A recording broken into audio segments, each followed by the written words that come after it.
எல்லாருக்கும் வணக்கம். பிப்ரவரி 6ஆம் தேதி அன்னைக்கு ரியாதில் கார்த்தால தமாமில் ஈவினிங்கில் ஈவெண்ட் பண்ண போகிறோம். சரியா இன்வெஸ்டிங், மியூச்சுவல் ஃபண்ட்ஸில் என்ன பண்ணணும், கோல்டை எப்படி பீட் பண்ணுறது, கோல்டு ஏன் ஏறுது, என்ஆர்ஐஸ் என்ன பண்ணணும் அப்படிங்கிற பல விஷயத்தை டிஸ்கஸ் பண்ண போகிறேன். இந்தியாவில் ரிட்டையர் ஆனால் ஃபண்ட்ஸ் என்ன பண்ணணுங்கிறத பற்றியும் பேச போகிறேன். இப்போ டிக்கெட்ஸ் ரொம்ப ஃபாஸ்ட்டாக மூவ் ஆகிட்டு இருக்கு.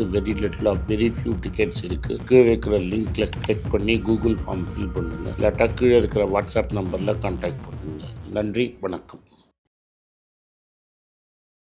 வணக்கம். மீண்டும் மணிப்பேச்சில் உங்களெல்லாம் சந்திப்பதில் எனக்கு மிக்க மகிழ்ச்சி. இன்னைக்கு சனிக்கிழமை உங்கள் கேள்விக்கு பதில் சொல்லணும். இன்னைக்கு நம்மளோட விஷ்ணு இங்கே இருக்காரு. விஷ்ணு கேள்வி கேட்பார், நான் பதில் சொல்கிறேன். ஓகே சார், எல்லாருக்கும் வணக்கம். வணக்கம் சார். வணக்கம் சார். முதல் கேள்வி ஆஸ் யூஷுவல் கோல்டு தான். நீங்கள் அப்படி சொல்லுவீங்கன்னு தெரியும். ஆனால் கோல்டு ரேட்டு கண்ணா பின்னாடி ஏறி இருக்கு சார். இல்லை, இங்கே ஏறி இருக்குன்னு கேட்குறீங்களே சார். ஐயோ சார், ஜனவரி 17ஆம் தேதி 1 கிராம் 13,280 ரூபா, விச் இஸ் லாஸ்ட் சாட்டர்டே. ஜனவரி 24 இன்னைக்கு 14,620 ரூபா. ஏறக்குறைய 1 கிராம் அப்படிங்கிறது 1,300 ரூபாய் கிட்ட ஏறி இருக்கு. இது ஜஸ்ட் மிஸ். ஏன்னா இன்னைக்கு மார்க்கெட் முட்டான் இல்லாட்டா 5,000 தாண்டி இருக்கும். எங்கே ஏறி இருக்குன்னு கேட்குறீங்களே சார். 1,500 ரூபா தானே ஏறி இருக்கு கிராமுக்கு சார், ஒரு வாரத்தில் சார். அப்படின்னா தினமும் 150 ரூபா ஏறி இருக்கு. ஸோ இப்படி ஏறி இருக்கக்கூடிய சுச்சுவேஷனுக்கு என்ன ரீசன்? அதான் கிரீன்லேண்ட் மேட்டரில் ட்ரம்ப்பே பேக் அடிச்சிட்டாருங்கிற மாதிரி சுச்சுவேஷன் இருக்கிறப்போ புலி வருதுன்னு எவ்வளோ நாள் ஏமாற்ற முடியும்? அப்போ ஒரு நாளைக்கு புலி வருங்கிறது தானே மார்க்கெட் நம்பும். ஓகே, ட்ரம்ப் பண்ணுறது புலி வருது புலி இல்லை, புலி வரல. அப்போ அவரோட கிரெடிபிலிட்டி என்ன ஆகுது, டாலரோட கிரெடிபிலிட்டி என்ன ஆகுது? அது ஒன்று. ரெண்டாவது ஜப்பானில் நடக்கிறது. ஜப்பானில் அந்தம்மா எலெக்ஷன் ஜெயிக்கிறதுக்கு இன்ட்ரெஸ்ட் ரேட்டே இப்போ இவர் மட்டும் நீங்கள் எல்லோரும் அமெரிக்காவில் இவர் பண்ணுற பூத்தை தானே அடிக்கிறாரு. இன்ட்ரெஸ்ட் ரேட் ஏற்றக்கூடாது குறைன்னு. அதே பூத்தை தான் அம்மாவும் அங்கேயும் அடிக்கிறாங்க. ஆர்டிஃபிஷியலாக அங்கே இன்ட்ரெஸ்ட் ரேட் லோவாக வச்சுருக்காங்க. இன்ட்ரெஸ்ட் ரேட் ஏறுது, அங்கே இன்ஃப்ளேஷன் ஏறுது. இப்போ அவங்க எலெக்ஷன் இப்போ தான் எலெக்ஷன் முடிஞ்சுது. இந்த அம்மா பவருக்கு வந்தப்போ இன்னொரு எலெக்ஷன் கேட்குறாங்க. அந்த எலெக்ஷனில் உங்களுக்கு சேல்ஸ் டேக்ஸ் ரத்து அப்படிங்கிறாங்க. ஏற்கனவே ஜப்பானில் வட்டிக்கே கடன் வாங்கி தான் வட்டி கொடுத்துட்ருக்குற நிலைமையில் இருக்குது 28 வருஷமாக. சேல்ஸ் டேக்ஸும் கிடையாதுன்னா எங்கேருந்து பணம் வருது? So market sees both Japanese government and American government as irresponsible. கோல்டை ஏற்றுறாங்க. ஓகே, இப்போ இன்ட்ரெஸ்ட் ரேட்டை ஆர்டிஃபிஷியலாக வச்சுருக்காங்க, குறைச்சி வச்சுருக்காங்க அப்படின்னு சொல்கிறீங்க. ஆமாம், இந்தியாவிலேயும் தான் ஆர்டிஃபிஷியலாக. அதான் சார், இன்ட்ரெஸ்ட் ரேட் அப்படிங்கிறது ஒரு மானிட்டரி டெசிஷன். ஒரு ஆர்பிஐ மாதிரியான ஒரு இண்டிவிஜுவல் பண்ண வேண்டிய ஒரு டெசிஷன், ஒரு இண்டிவிஜுவல் என்டிட்டி பண்ணக்கூடிய ஒரு டெசிஷன். ஆமாம், அதில் கவர்மெண்ட் இன்ஃப்ளூயன்ஸ் அப்படிங்கிறது எப்படி சார்? இப்போ ட்ரம்ப் தான் டெய்லி மிரட்டினே இருக்காங்க. அப்புறம் இங்கே நீங்கள் யாரை போட்டிருக்கீங்க? எக்கனாமிக்ஸ் படித்தவரை போடாமல் கம்ப்யூட்டர் சயின்ஸ் படித்தவரை போட்டிருக்கீங்கல்ல. கரெக்ட். பட் நீங்கள் பீரிச்சில் ஒரு வீடியோவில் பேசும்போது சொன்னீங்க கவர்மெண்ட் இந்த மாதிரி இன்ட்ரெஸ்ட் ரேட் டெசிஷன்ஸ்லாம் தலையிடக்கூடாது அப்படிங்கிற ஒரு விஷயம். கரெக்டு, பண்ணக்கூடாது. அதனால தான் ரூபா அதிபாதாளத்துக்கு போகுது. இப்போ 92க்கு வந்துருச்சுல்ல. ஸோ எல்லா கவர்மெண்ட்டுமே இன்ட்ரெஸ்ட் ரேட் டெசிஷனில் தலையிடுறாங்க. ஆமாம், 3 டெஃபினட்டாக இந்தியா தலையிடுறாங்க. இப்போ க்ரோத்து சூப்பராக இருக்குது நீங்களே சொல்கிறீங்களா இல்லையா? நம்ம இந்தியாவை வச்சு எக்ஸ்பிளைன் பண்ணுவோம். அப்போ உங்களுக்கு எல்லா ஊர்லேயும் புரியும். க்ரோத் நல்லா இருக்கா இல்லையா இந்தியாவில்? சூப்பராக இருக்கா? இன்ஃப்ளேஷன் 0.5 நான் இப்படி மாற்றிக்கலாம் சார். க்ரோத் சூப்பராக இருக்குன்றது இன்ஃப்ளேஷன் இன்ஃப்ளேஷன் நல்லா க்ரோ ஆகிருக்கு. நான் கொஞ்சம் சொல்கிறேன். க்ரோத்து 8%ங்கிறீங்க, நாமினல் க்ரோத்தும் 8.7%ங்கிறீங்க. இன்ஃப்ளேஷன் இல்லாதனால நாமினல் க்ரோத் தான் ரியல் க்ரோத்துங்கிறீங்க.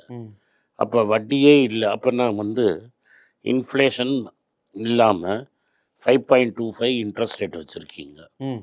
அப்போ real interest rate is 5.25 minus 0.5. அப்போ 4.75% ரியல் இன்ட்ரெஸ்ட் ரேட்டு. ரியல்னால் என்ன? இன்ஃப்ளேஷனுக்கு அப்புறம் பேங்க்கில் எல்லோரும் டெபாசிட் கொண்டு வந்து கொட்டணும்ல. ஏன் பேங்க்கால் டெபாசிட் வாங்க முடியல? அதான் 6% கொடுக்குறாங்க. அப்போ ஏன் வரல? அதுதான் ஏன் வரல? ஆக்சுவல் இன்ஃப்ளேஷன் அது இன்ட்ரெஸ்ட் ரேட்டுங்கிறது 4.75 அப்படின்னா இங்கே 6.2% உங்களுக்கு லாபம் அப்படின்னு லாபம். அப்போ கொட்டணுமே. இன்னொன்று, ரியல் இன்ட்ரெஸ்ட் ரேட் 4.75னா வெளிநாட்டிலேருந்து பணமும் உள்ளே வரணும்ல.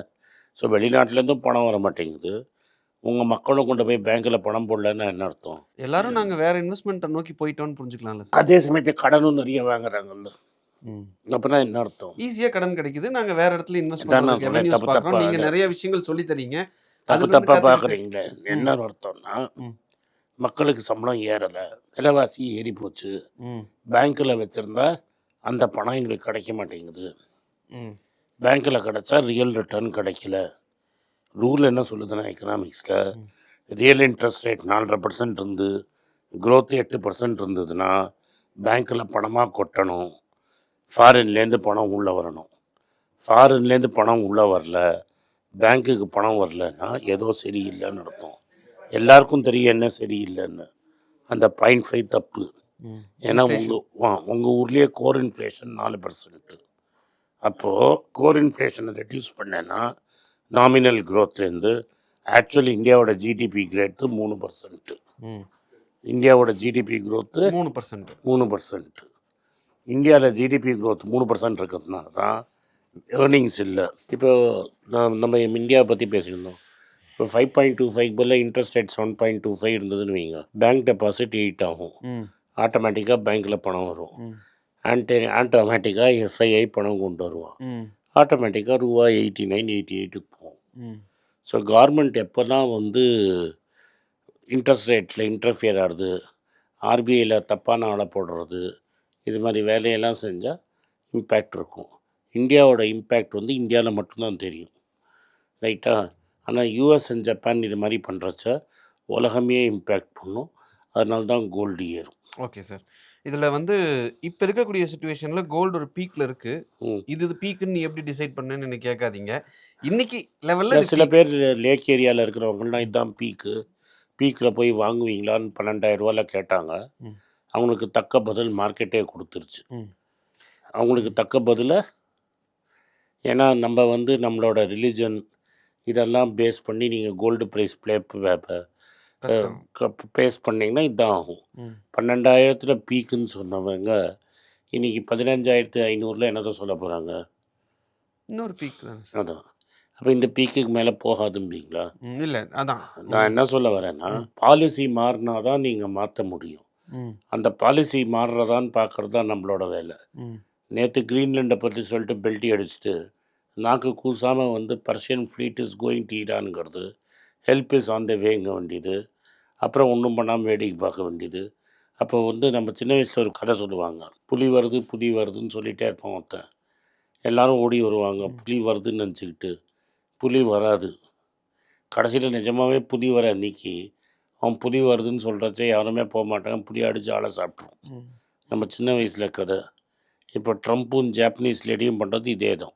Okay sir. இப்போ புலி வருதுன்னு எல்லாரும் ஓடிடுறாங்க. ஐயோ புலியே வரலையே, நான் கிரீன்லாண்ட் போகலையே, நான் ஈரான் போகலையே. அப்போ இப்படி தான் சொல்லுவான். நீங்கள் ரியாக்ட் பண்ண அன்றைக்கி அது ஆப்போசிட்டாக போய் முடியும். என்னைக்காவது ரியாக்ட் பண்ணிட்டு என்ன பண்ணுறதுங்கிறது தானே சார் பயம். ஆனால் தான் இப்போ மார்க்கெட்டு அங்கேயே இருக்குது. Okay sir. இப்போ எல்லாத்துக்கும் இருக்கிற ஒரு கேள்வி வந்து, நான் வந்து ஒரு நீங்கள் சொன்ன மாதிரி ஒரு 3,000 ருபீஸ் 4,000 ருபீஸ் ரேஞ்சில் நான் வாங்கியிருக்கேன். 400 கிராம்ஸுக்கு மேலே என்கிட்ட இருக்குது. ஒரு குறிப்பிட்ட சங்கை இப்போ லிக்விடேட் பண்ணிட்டு திருப்பியும் இறங்குனா பார்த்துக்கலாமா? அந்த மாதிரி ஒரு கேள்வியெல்லாம் வைக்கிறாங்க. அதெல்லாம் அவங்களோட இஷ்டம். அதெல்லாம் நான் வந்து உங்களோட பர்சனல் மேட்டர்ஸில் நான் வர முடியாது. ம் இங்கேருந்து இப்போதைக்கு இறங்குமா? ம் பெருசாக ஒரு 5-10% இறங்குறத நான் இறக்கும்னு சொல்ல மாட்டேன். ம் நீங்கள் வந்து சொல்லிட்டேங்க, ஏன் வந்து இறங்கித்துன்னு கேட்காம, ஸோ ஷல் வி செட் 10,000 கீழே போகுமானா போகாது. ம் 1 கிராம். 1 கிராம் 12,000 கீழே போகுமா? Very unlikely. ஜஸ்ட் நீங்கள் சொல்கிறது 24 கேரட். நான் சொல்கிறது 22 கேரட். ஓகே. ஸோ 22 கேரட் 12,000 கீழே போகுமா? Unlikely, but possible. ஏன்னா இன்ட்ரெஸ்ட் ரேட்டான இப்போ வந்து இப்போ இன்ட்ரெஸ்ட் ரேட்டு ஜூன் வரைக்கும் குறைக்க மாட்டாங்க. அப்போ திரும்பி ட்ரம்ப் கனாபினான்னு கத்துவார். ம் ம் இப்போ ஜேபி மார்கன் மேலே $5 பில்லியன் கேஸ் போட்டிருக்காரு. ம் இதெல்லாம் என்ன காட்டுறது? நான் வந்து பேங்க்கை மதிக்க மாட்டேன், நான் வந்து ஃபெட்ரலை மதிக்க மாட்டேன், நான் டிசைட் பண்ணுவேன் என்ன இன்ட்ரெஸ்ட் ரேட்டில் நீ கடன் கொடுக்கணும்னு. ம் அப்போ எப்படி வந்து ஒரு சிஸ்டம் ஃபங்க்ஷன் ஆகும்? நான் சொல்லுவேன் நீ கிரெடிட் கார்டில் எவ்வளோ லோன் வாங்குவேன்னு. ம் நீ கிரெடிட் கார்டு வாங்காதன்னு சொல்லலாம் நான் சொல்கிறது. But I cannot tell credit கார்டுக்கு எவ்வளோ இன்ட்ரெஸ்ட் ஃபிக்ஸ் பண்ணணும்னு நான் சொல்ல முடியாது. அது என்னோட பிஸ்னஸ் இதில். ஆமாம். இப்போ அதில் வந்து சர்க்கார் வந்து இன்டர்ஃபியர் பண்ணுறது, ட்ரம்ப் இன்டர்ஃபியர் பண்ணுறாரு. அதுதான் ஜேபி மார்கனில் நடக்கிறது. அதான் ஜேபி மார்கன் ஃபைட்டு. நீ சொன்னது தப்புன்னா உன் மேலே $5 பில்லியன் சூட் போடுவேன்னா இது என்னது இது? அப்போ தங்கம் எங்கே போகும்? மேலே தான் போகும். Okay sir. இப்போ கோல்ட்மேன் சாக்ஸும் வந்து அவங்களோட டார்கெட்டை டக்குனு இன்னொரு $400 சேர்த்தி நான் என்ன சொல்கிறேன், டார்கெட்லாம் irrelevant. சைக்கிள் இப்படி போயிட்டுருக்கு, இப்படி சுற்றுறது சைக்கிள். இது மாற்றி சுற்றுறச்ச நானே சொல்லுவேன். கோல்ட்மேன் சாக்ஸ் வந்து அவங்களுடைய டார்கெட் ஏற்றின மாதிரி ஆனந்த் சாரும் அவருடைய டார்கெட் ஏற்றி வரான்றதான் கேள்வி. நான் திரும்பி என்ன சொல்கிறேன், சைக்கிள் இப்படி தானே சுற்றிட்டு இருக்கு. ஸோ டார்கெட் பேசி என்ன use? Sky is the limit. இப்போ 8ஆம் தேதி அந்த அம்மா ஜப்பானில் ஜெயிச்சு, அந்த அம்மா ஜெயிக்குமா இல்லையான்னு எனக்கு தெரியாது. நான் இங்கே இருக்கேன், அது ஜப்பான் எங்கேயோ இருக்குது, ரைட்டா? ஜப்பான் அந்த அம்மா ஜெயிச்சு சேல்ஸ் டேக்ஸை கம்மி பண்ணாங்கன்னா டெஃபினட்டாக என்ன ப்ராப்ளம் ஆகும். இன்ட்ரெஸ்ட் ரேட் ஏற்றணும். இன்ட்ரெஸ்ட் ரேட் ஏற்றலைன்னா கோல்டு ஏறும். இப்போ ஜெரோம் பவுலுக்கு பதிலாக நீங்கள் யாரை போட போகிறீங்கிறது ஒரு பெரிய கேள்வி. அந்த லீசா குக்கு ஃபேவரபுளாக ஜட்ஜ்மெண்ட் வருதாங்கிறது ஒரு கேள்வி. இந்த கேள்விக்கெல்லாம் என்ன பதிலுங்கிறதுக்கு அப்புறம் தான் நம்ம சொல்ல முடியும். அமெரிக்காவில் க்ரோத் ரேட் 3.5% இருக்கும்போது நீங்கள் எதுக்கு இன்ட்ரெஸ்ட் ரேட் குறைக்கணும்? இன்ஃப்ளேஷன் 3% இருக்குது, நியர்லி 3%, 2.83. அப்போ 2க்கு வரணும். நீங்கள் எதுக்கு இன்ட்ரெஸ்ட் ரேட் குறைக்கணும்? இன்ஃப்ளேஷன் ஹையாக இருக்கிறப்ப ஏன் இன்ட்ரெஸ்ட் ரேட்டை கட் பண்ணுறீங்க? ஆமாம், அப்போ கோல்டு ஏற தான் செய்யும். இதே இன்ட்ரெஸ்ட் ரேட் ஏற்றினாங்கன்னு வைங்க, கோல்டு கரெக்ட் ஆகிறதுக்கு வாய்ப்பு இருக்குது. Okay sir. இப்போது முன்னாடி பட்டாஸ் லிஸ்ட்டில் இருந்த ஒரு ஷேர் நீங்கள் வந்து ஐபிஓவில் அதிசயமாக ஓகே ஐபிஓவில் அப்ளை பண்ணுங்கன்னு சொன்ன மாதிரி எனக்கு ஞாபகம். அது வந்து இந்த கெயினுக்காக சொன்னேன். கல்யாண் ஜுவல்லர்ஸ். ஆமாம், அது நான் வந்து ஒரு இடத்துல சொன்னேன். கரெக்டாக நீங்கள் ஒரு பாயிண்டில் வந்து நோ அது ரிஸ்க்கு, அங்கே ஒரு பிரச்சனை நடந்துருச்சு அப்படின்ற ஒரு பாயிண்டில் நீங்கள் சொன்னீங்க. ஆமாம், நான் என்ன என் கேஸே பர்சனலாக எடுத்துக்கிறேன் சார். ஏன்னா அவங்களோட எக்ஸாம்பிளாக நான் எடுத்துக்கிட்டேன் அப்படின்னா, நான் வந்து ஒரு 450, 600, 450, 480ங்கிற ரேஞ்சில் நான் வெளியே வந்தேன் அப்படின்னு நான் எடுத்துக்கிட்டா கூட, இப்போ அதை விட கம்மியான ஒரு லெவலில் இருக்குது. நான் வந்து அதை கன்சிடர் பண்ணலாமா? எனக்கு திரும்பி கன்சர்ன் என்னென்னா, அது வந்து ப்ரமோட்டர் பிளெட்ஜ் தான். 12% மறுபடியும் அவர் வந்து அவரோட இதை வந்து பிளட்ஜ் பண்ணியிருக்காரு. ஸ்டேக் 24% பிளெட்ஜ் பண்ணியிருக்காரு. அப்புறம் ஒரு லேண்டை விற்று நான் கடன் அடைப்பேன்னாரு. அந்த லேண்டை விற்றாரா இல்லையான்னு நம்மளுக்கு டீட்டெயில்ஸ் தெரியாது. So I am not tracking it. No. So நான் ட்ராக் பண்ணால் தான் என்னால் சொல்ல முடியும். நேற்று தான் விலை விழுந்தது, 12% விழுந்திருக்கு. இனிமேல் தான் நான் ஆல்பினை கேட்டு அதை ஆல்பினை ஃபைல் எடுக்க சொல்லணும். Okay sir. பட் வச்சுட்டு இருந்தவங்க நிறைய பேர் இருக்காங்க.